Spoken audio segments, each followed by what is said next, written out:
Hello friends, this is Shahzad and you are watching Shahzad Tech. In this video, I'm gonna show you how to fix iPhone randomly restarting after iOS 17 update. So guys, without wasting any time, let's start the video guys. Here are some things you can try to fix your iPhone randomly restarting after iOS 17.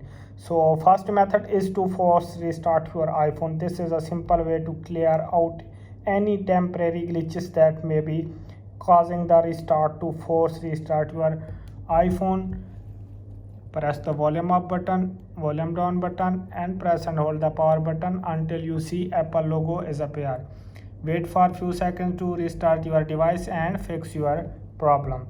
If this method is not working, then we move to another solution. Another is update your apps. Sometimes outdated apps can cause problem with your iPhone. Make sure all of your apps are up to date by going to App Store.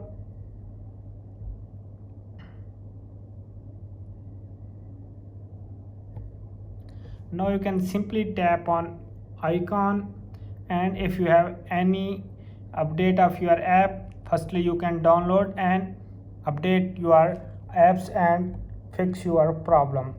If this solution is not working, then we move to another is reset all settings. This will reset all of your phone settings to their defaults, but it will not delete any of your data.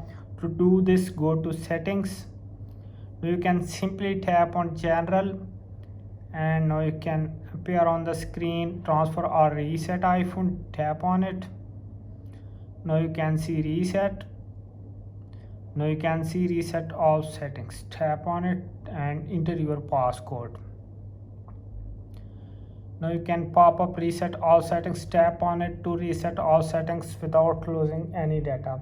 So if this is not working, then we move to another solution. Another is restore your iPhone to factory settings. This will erase all of your data and settings. So make sure you back up your iPhone first. To do this, go to settings. Now you simply tap on general and tap on transfer or reset iPhone. Now you can see erase all content. Tap on it. Now you can see tap on continue and fix your problem.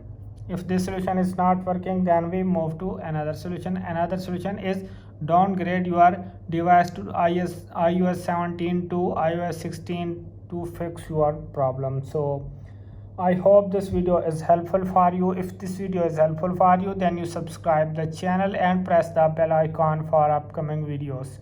Thanks for watching.